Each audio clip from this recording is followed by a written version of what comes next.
Brushy, brushy, brush. Brushy, brushy, brush, brush. Brushy, brushy, brush. Scrub, scrub, scrub. Brushy, brushy, brush. Dental tools. That's what we're talking about today. Eat, eat, eat, eat. Get the back ones. Only, only floss the ones you want to keep. Brushy, brushy, brush, brush. Brushy. Hi, Julia. Hi, It's me, Jennifer from Little Mama Foxes, and Julia from Little Metal Foxes.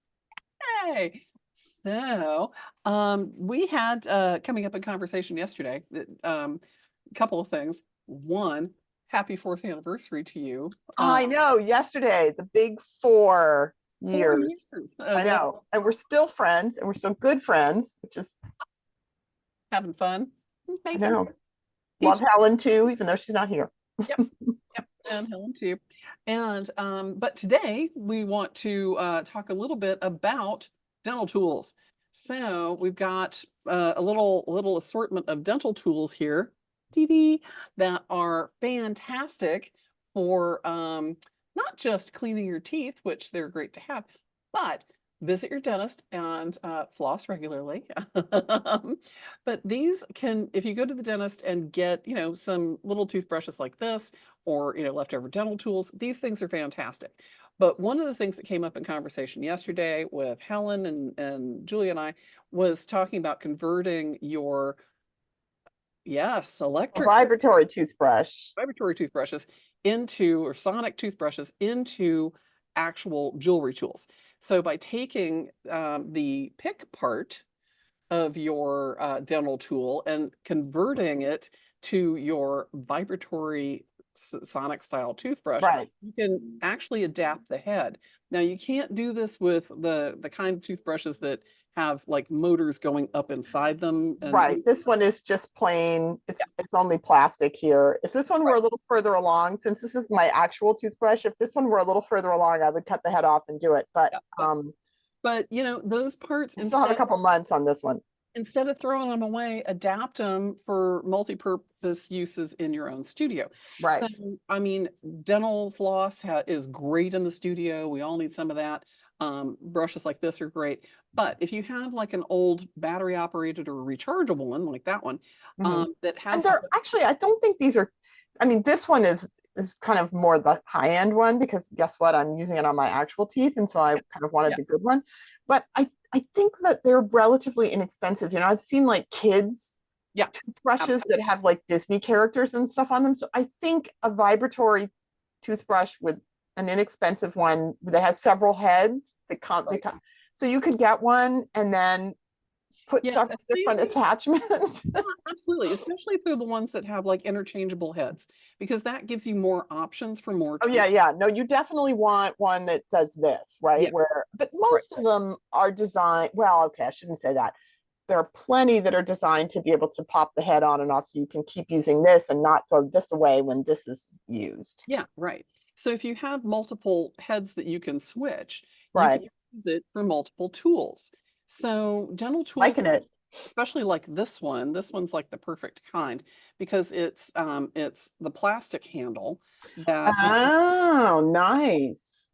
the tool part actually comes off, so or I had to saw it off or clip it off. But you can actually remove this part really easily. Normally, these things are like a stainless steel, surgical steel. Right. The ones that I have are, I think they're all one piece. But you know what I love actually about that one that you have in your hand? Normally, dental tools have the two ends. And I actually don't love when I'm working with them that I have that pointy thing on the back I've caught it on my hands so many times. so So many times. So this is the perfect solution to that problem too. exactly Because you right. take that off, you leave the other one on. That's what I was gonna say. You're right. You're following me. I'm sorry. I like You're scoop too smelling what I'm much. stepping in. That's it. Sorry. I'm so sorry. No, exactly. Yeah. It really is, you're actually creating another really great tool.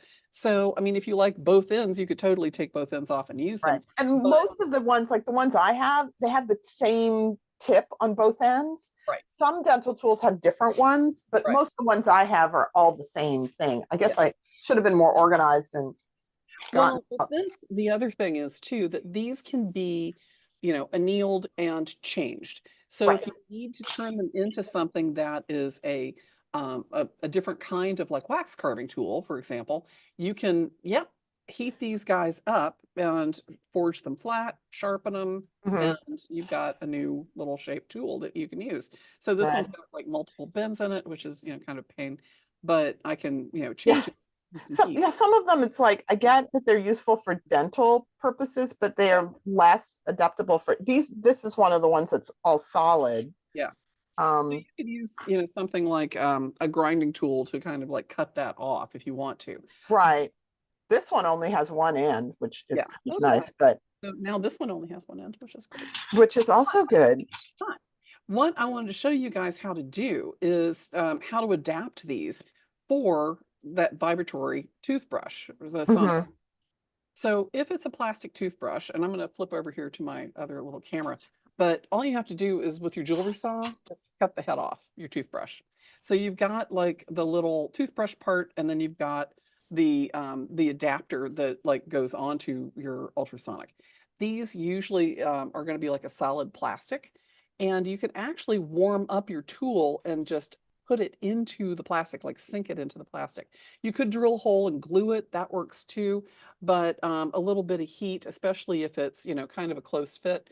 What I'm actually going to do is start by drilling a hole over So here. like a pilot hole to help it go in straight. Yeah, because this tool is a little bit bigger. So Yeah. I don't want to make the hole quite as big as my dental tool because I'm going to heat it up and push it into the hole. And I want it to have enough material to hold on to this tool. So, Right. Right. so it's slightly smaller than the tool that I'm going to be jamming into the end of the toothbrush. With Like this, some toothpaste falling off of my toothbrush onto my bench. I'm like, I'll just throw those away. well, okay, so let me get over here so you guys can see what I'm doing. And we'll do this right here. Show us, Jennifer. What are you doing? Wait, I'm what are you doing doing? it. Oh, I can't see. Can't see. All right, so here we go. Get this little camera set up here. There we go. There we All go. You got your little right. brass knuckles from Chris there. Oh yeah, I love these things. They're great. All right, so I'm just going to use my flex shaft here and That looks get like a really big drill bit. Maybe it it doesn't. Maybe it's is. just because you just got a close up view. It's a I think giant. it's bigger when you're close to it. There we go. Nope, it's Right. big. It just Right. barely fits in my flex shaft. All right. So what I'm going to do, and this, like I said, is slightly smaller than the end of this particular tool. So I want this to be able to like force in with some heat. So what I need to do, and you might want to drill a pilot hole first to make sure this is centered. There we go. But I'm just going to drill into the plastic Yeah, but that looks really big. Why are you using such a big one? because that's how big my toothbrush or how big the end of this dental tool is. Oh, wow. Okay. Oh, it is So, big. yeah, so I just want to drill a hole that I can insert this into. And this is actually going to be just about right. But so I could actually glue this in to the toothbrush part. And if this was the type that was the ultrasonic style, I could snap this onto the vibratory tool. One of the Right. things we haven't really talked about is what we would use that for, why we would want to use it Hmm. in vibratory Hmm. operation. And this is really great if you're working with stuff that is a cast element that you're trying to like get the investment out of. This is Hmm. fantastic. What Helen was using it for was some glass parts where she was trying to get some glass, like kind of I think she was vibrating the glass loose. frit to get it to Yeah, pack in tighter, right? right, right. Like shaking a jar of rice and having it all pack in. Yeah, I think that's what was going on. yeah. So you kind of put it into the glass or just touching the surface, and it just like kind of like gets it to, down to the bottom. Right, right. Of It just the shakes metal. it and just shakes all Right, the spaces out from between the grains. right. So before I actually add this to this, what I can do is I can anneal this and then change this tip if I need to. Um, Hmm. before I add it to the Yeah, plastic. obviously not so much with a Right. plastic handle if you're going to anneal it. So, but this is true with any of your dental tools. If you've got, the ones that are, the stainless steel all the way down, you can definitely, alter these so that they Hmm. work, so that you can change them into whatever you need. So, to do that, all you have to do is anneal this to red hot, and then you can hammer it or, sort of move it into the shape that you need, clip it down, Hmm. sharpen an edge, and do all kinds of stuff to it that, um, the dentist would be horrified by. So, Well, no, not the ones who are jewelry hobbyists. They'd be like, oh, oh, that's true. Yeah. I always tell them I'm a dental hobbyist so as well. so are most dental tools stainless steel? Is that, I mean, I'm assuming that's what they They're are because they have stainless to be steel. autoclaved. Yeah, they're like a surgical steel. Yeah. Okay. So they're really super hard. Yeah. So when I anneal these pieces and warm them up, I always want to use something like uh, a vice grip to hold on to them because I Mm. don't want to like hold on to with something loose that can fall. I really want to make sure I'm holding on to it with something solid that's going to have a good grip on it. Hmm. And So you so don't drop it in your lap when it's red hot? yeah, that sucks. So, so I'm just I gonna have some bring. really interesting burns on my not on my flesh, but on my bench where things have flipped off of the soldering block and like landed onto the wooden bench. Oh yeah. Little bat shaped burn and that kind of stuff, Oh yeah, yeah. Right. which is fine. It's a bench. It's a workbench. It's like, oh look, just a little mark from something I was doing. Right. So with this, I'm actually just going to use my acetylene torch here. Come on, buddy. Got a little air in there. You're using the acetylene torch because, I'm going to anneal the tip on this, right, but why acetylene versus your little torch, for example? because that one's not turned on. Ah, so it's whatever was to hand. Because you could Yes, really, this is small enough, you could anneal this with even like a butane torch. Yeah. absolutely, Right. absolutely. So I just want to get it. You can see it's kind of red hot. Get that tip Hmm. red hot. There we go. And I don't need to necessarily change the whole thing, but whatever part of it you're going to bend, you want to get that heated up to red. There we go. And let that either air cool or put it into like vermiculite or something like that. So don't quench it. If you quench it, it's going to work harden it immediately. Hmm.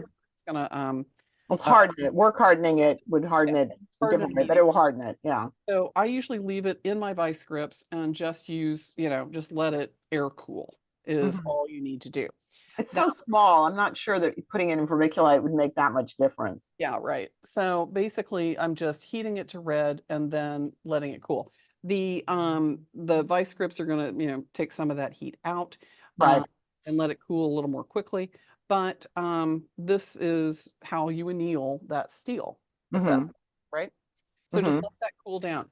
Then, like I said, we can shape that or change the tip any way we need to. And I've got a pair of duckbill pliers that I'm going to adapt this with, and it should be cool enough to make that change. Yep, that is sharp. There we go. So just taking that tip off right there. It was so fragile, it just snapped right off. And there we go. So this is going to Right, make a you're little, out of the view. oops, Get sorry. back into the, yeah, there So, we go. so I just sort of snapped off the tip on this Hmm. and just sort of sprayed You're around. out of the view again. Oops, sorry. There we Oh, go. the next piece snapped off too. Yep. So this was a little hard, work hardened. But now I've got a little tool that I can sharpen this end and Hmm. make that like a little shorter pick that's better for what I need to use it for, right? Hmm. Okay. So there we go. Let me get, And so what would you use to sharpen it? Would you just use a regular? oh, just sandpaper. Yeah, just the wet dry sandpaper. Hmm. You could use a little sanding disc too. Sanding disc, absolutely. You can use a sharpening stone. There's all kinds of things. I've seen a really cool tip of putting two sanding discs with the sandpaper faces toward each In. other Yeah, on one sanding mandrel, and then you basically slip the tip of your tool in between them, and right. that will let you sharpen it to a point as you rotate it. Yeah. So now all I need to do is warm this up enough so that it will melt this plastic around this piece. This particular tool has little grippies down here, It has little grooves, it looks like on it. Yeah. a little knurling or something. So with these, hello there, there we go. At this point, what I need to do, let me hold on to this for a second, because I just want to hold this securely. Put that back up a little bit. There we go.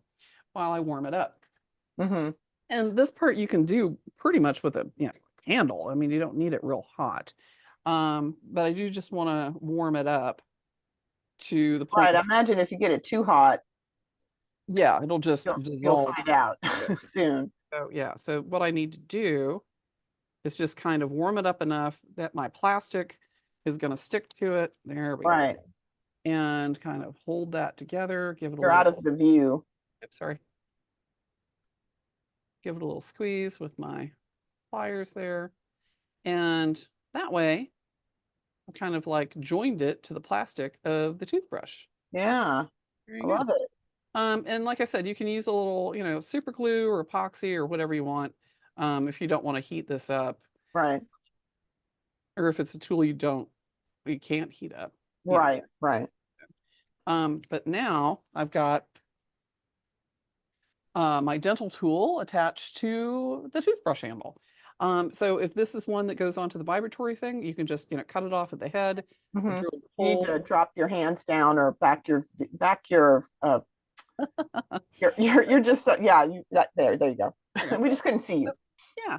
So now I've got a tool that I have a handle for, so I can sharpen this and use it in different ways.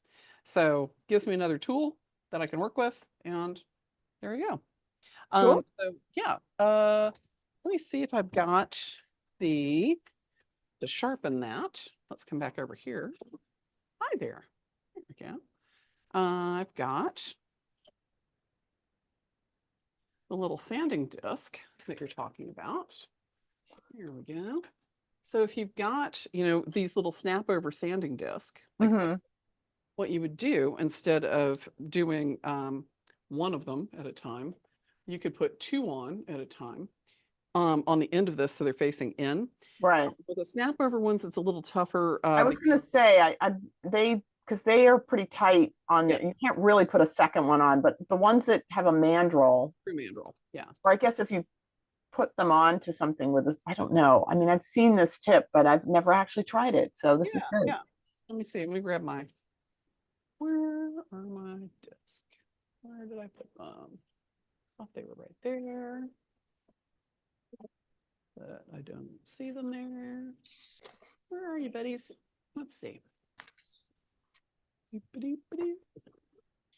Okay. Well, anyway, you can use these guys like this Mm-hmm. and and they need to be flexible enough so that they can give a little bit, right? Mm-hmm. There we go. And with your sandpaper facing in toward each other, there we go. Everybody get in there. There we are. Let's tighten So this. you have a mandrel that you have those on. Yeah, screw mandrel. There we go. Right. So I've got a screw mandrel. And because there's like a little gap and some pressure now, when I push this in, I can sharpen this little guy just by turning it around in a circle. Right. Yes. So let's see. You're gonna give it a try? Yeah, absolutely. Good. I want to see it in action. All right. People have these great ideas. It's like the proof is in the pudding, peeps. It's like you can have a great idea for how something should work. And in theory, something can be perfect, fabulous. And then in practice, it's like, Like what happened? coming out quite the way I had anticipated. Yeah.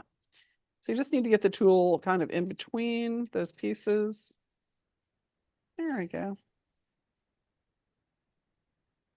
Right. And then you have to rotate the tool. Yeah. Yeah. Which is probably easier to do if you have a straight piece of something, but True. and that one's kind of thick. So Yep. you've left the stage. Oh, sorry. There we go. So, Elvis has left the building. yeah. So just, using your sanding disc, you can resharpen this Hmm.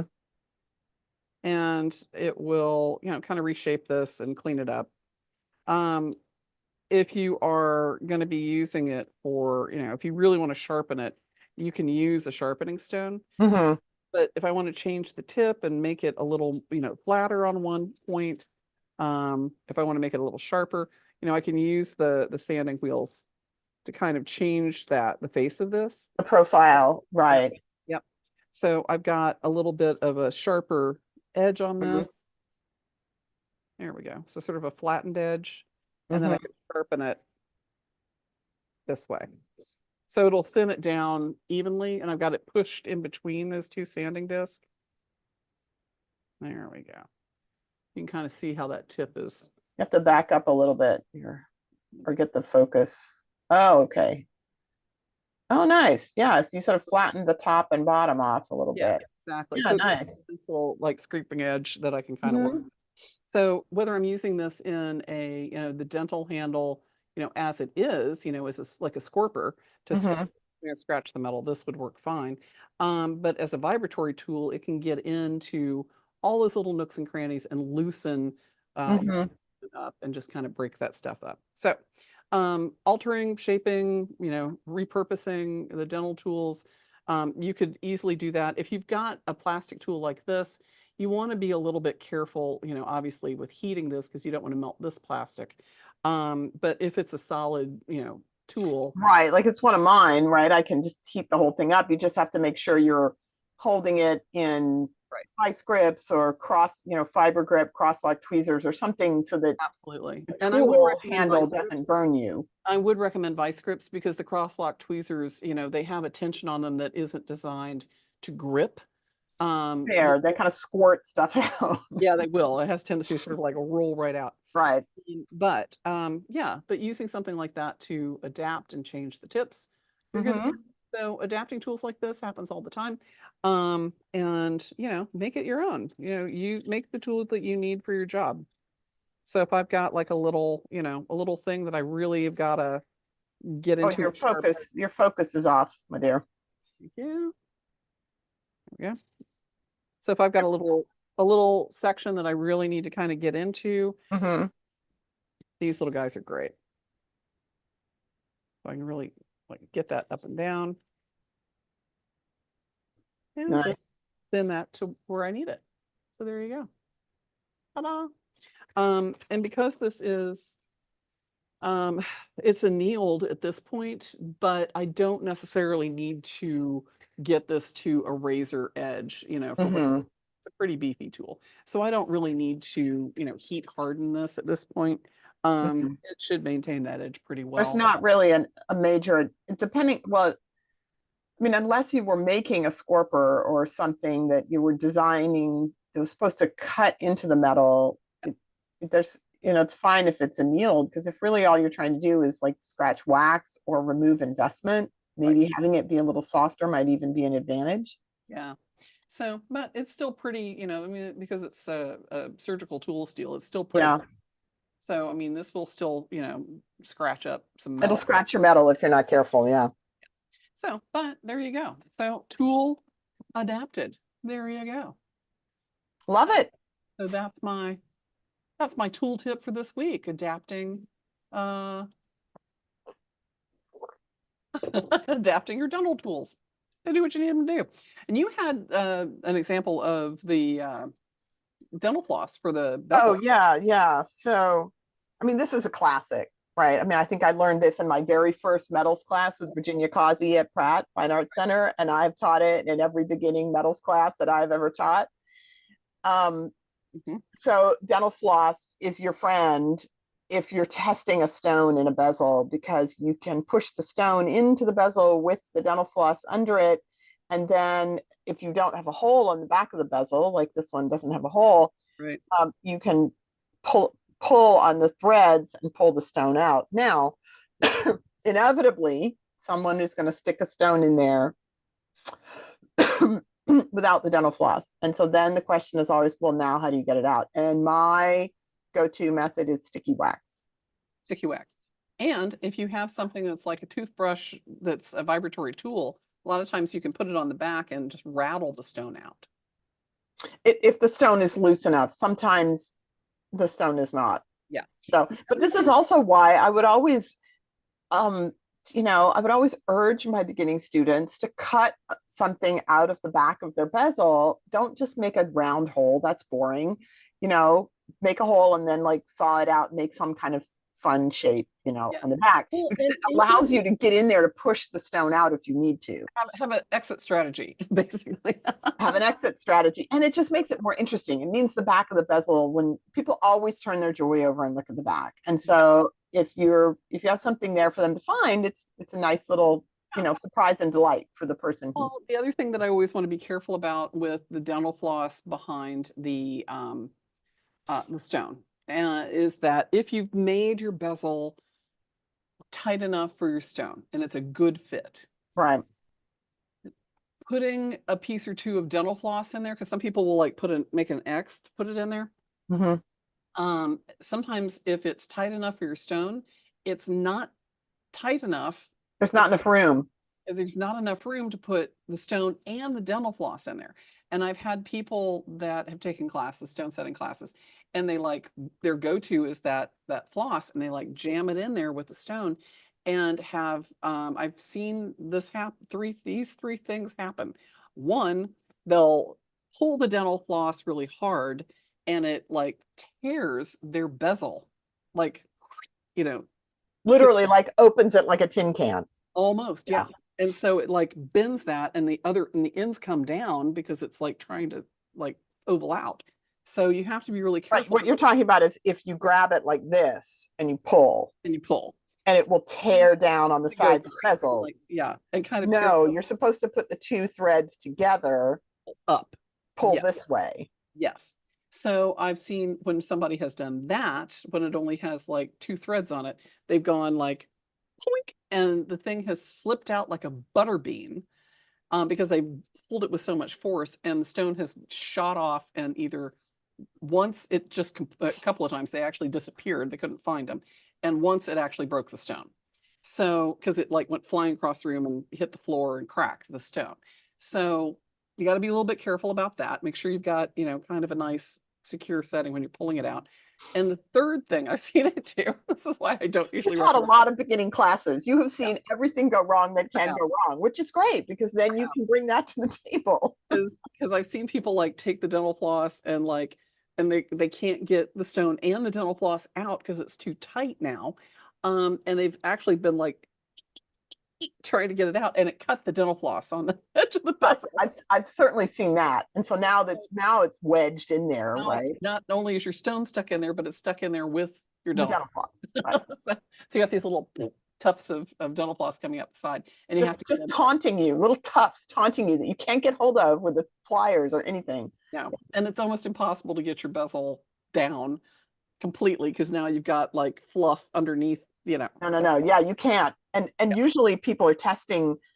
Usually the whole point of testing this is to before you finish doing the soldering operations, right? And so it's like the whole point is you have more heat. Like this bezel isn't attached to anything. There's no shank or anything on it. So, the stone does not belong in this, in this bezel. But if you are in a situation where you know that you want it to have a solid back and you know that it's going to be like on a ring or something like that, you drill a small hole where you know that your shank is going to cover that hole. Drill your hole, push the stone out, and then when you solder your ring on, your hole's covered. So you're good there. But you still have had the opportunity of testing the stone in the bezel before you've gotten to the final step. Yeah. So I have had people get stones stuck in there so hard that getting it out, even with the sticky wax, was hard. And people do it, and it's like, oh, well, that's done. And they have to like cut their bezel apart to get the stone back out. So literally, yes. So it's like, oh man, now it's stuck in there and I can't do anything. And, so what do you do? But yeah, yes. So there's all kinds of great dental tools that you can use and adapt. Well, and what will absolutely not work ever is trying to get in there with a dental tool and pry it out. Never works. All you do is F up your bezel and scratch your stone Yep. for sure. Right? So, but dental floss is also a great option. Like the unwaxed dental floss can actually be used for a technique called thrumming because Right. it's a strong material, and you can add your polishing media to the unwaxed version of the dental floss and use it to get into the little nooks and crannies in your piercing. So if Right. you're doing, You you know, fix one end to something, a cup hook on your bench or something, thread it through, and then yeah, pull on the thread and run the piece back and forth. yeah. And we're going to actually talk about thrumming in one of our tool tips coming up, so we'll talk specifically about that. But yeah, having some dental tools in your studio, they're the perfect size for jewelry, and they're the perfect size for sort of changing things up and holding things, and poking at things, and but using that to adapt your the vibratory tool to like scrub into surfaces and get into the nooks and crannies is a great way to do that. So the other thing that we were talking about dental tool wise, just real quickly, are things like little vibratory cleaners, little gem sonic, but they also make them for like dentures and partials and It's just hilarious to me that both of us have this exact same item, which both of us ended up like yours was given to you by somebody else in your building, but I think yeah, I got this at a thrift store for yeah. $3.99. I And don't have mine the label isn't on it anymore, but has the sticker and it was $9 right, and they're 94 cents. exactly the same Yeah. with the little symbol of atomic you know goodness. I just think that's so Yeah. hilarious Yes, it's got like little sparkles on its atomicness, which is on its atomicness, and they just vibrate. I think yeah, all it is just a magnet, and it's like a yeah, vibratory thing. They're exactly. not really ultrasonic. They don't move as No, fast as an ultrasonic. Helen no, looked that up for us, and I don't remember, but ultrasonic is like 100 times. 500 hertz or some megahertz. It's They're some a lot numbers. more expensive. But Yeah. if you have one that's like, one of the old dental part cleaners, like for dentures and things like that, that you run across, you found one on eBay, they work really well just for, adapting them for jewelry purposes. So you can put parts in there to clean out the investment or to clean off the rouge and compounds like that, and even clean your waxes. So if Mhm. you've got investment in the pieces, you want to use like vinegar, like a warm vinegar will break down the investment. That Um, makes sense. if you're using waxes and you want to like clean the little flakes and things off your waxes, you can use a little bit of warm water and soap. Will help to release the little flecks of wax that happen to get into your wax. And the other one was what was your other one that we were like, oh, just for cleaning off rouge and things like that. You can put in a Mhm. little bit of vinegar or ammonia, and those Mhm. will help break down. Right, a little bit of ammonia and soap So is your classic, like, your standard spray bottle on the jeweler's sink is going to have a little ammonia and dish soap in it to spray onto pieces in between polishing compounds to get all the compound off. So yeah, yeah, most standard, old school compounds contain like lanolin or something animal fats of some kind, beef tallow, yeah, tallow, and you really have to have something that is a solvent to sometimes break that down. right. Some like the newer compounds are water based, and so they just use like soap and water. Right. So you There kind of are some of the Luxy compounds are actually vegan. They're all plant-based right, fats, which is nice. I had students who were vegan and I would show them these compounds. And I mean, you can tell from the smell, right? You just smell them and you're like, yep, that's animal fats. And they're like, oh, so it was nice that they're the Luxy compounds. I think it's Luxy Green, maybe is one of the plant-based ones. there's several of them that are Mhm. yeah, they're plant based, water soluble, and silica free. So yeah, Which that's is nice because they're much, much easier to clean off. The old fashioned ones that are, I mean, I understand why they put the tallows in. It's because it helps it adhere to the mops. Then it also, holds the compound, but it means it's holding the compound. So it's really hard to get it off the piece. yeah, right. And it does have a tendency to lacquer up on the surface and stuff Yeah. as it starts to get a little thin, Right. abrasive. But yeah, Water soluble ones are a nice addition to the but if you can newer. find a little dental sonic cleaner or a little dental sonic brush, those things can actually work great for you in the studio. I So might have to go look and see if I can find, little unicorn toothbrush or something. there you go. All right, everybody. Thanks so much. And make sure you hit like and make sure you subscribe and ring the bell. That way you know when we're live and what's going on. Let's take a look and see were there Yep. any. Sign up for our newsletter. You'll get the discounts, the regular discounts. Absolutely. And yeah, make sure you kind of, go in there and hit those buttons and yes, let us know that you appreciate it. If you have any comments or if you have another tip that you want to share with us, put it in the comments below so that we can share those with others. And we're always happy to answer your questions if you put something into the comments below. So Sure thing. thanks so much. And we will see you next week on Tooltip Tuesday. Bye, everybody.